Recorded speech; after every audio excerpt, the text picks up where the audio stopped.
en compagnie cette semaine de Didier Hameau de Boursier.com. Bonsoir Didier. Bonsoir Emmanuel. Wall Street début de la semaine en nette hausse.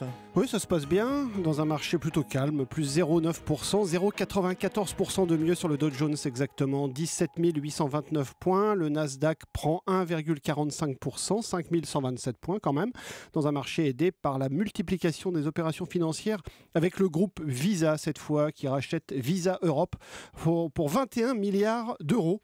Visa Europe est détenu par plus de 3500 banques européennes. On a le secteur technologique qui en profite. Plus globalement, Microsoft monte d'1,2%, Alphabet, donc Google, plus 1,4%, eBay, plus 2,2%. Et puis le compartiment de l'énergie grimpe aussi avec Exxon, plus 3%, Chevron, plus 4,5%.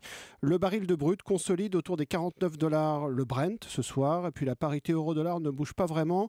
Elle campe sur les indices entre banques sans grand changement. Et en ce lundi, Didier, la bourse de Paris est restée bien orientée. Plus 0,38%, 4 916 points sur le CAC 40. Le secteur automobile est resté actif avec Renault, encore en hausse de plus de 4%, 4,2%, alors que son partenaire Nissan a relevé de 8% sa prévision de bénéfices d'exploitation sur l'exercice en cours, grâce en partie à la bonne tenue du marché américain.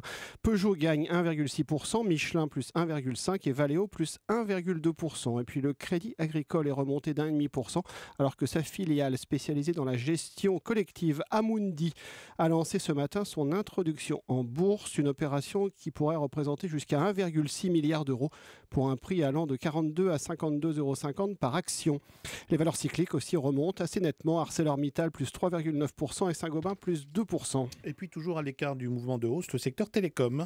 Oui, qui reste discuté dans un environnement assez spéculatif autour de Telecom Italia. Xavier Niel, le patron de Free, possède désormais 20% du capital du groupe italien aux côtés de Vivendi, de quoi alimenter toutes les rumeurs sur le devenir de ce dossier, y compris via un rapprochement possible avec Orange. Orange qui termine ce soir en baisse de 0,8%.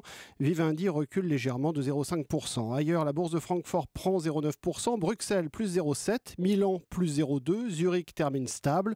On rappelle le CAC 40 en hausse de 0,38%, 4 916 points. Merci, c'était Didier Hameau.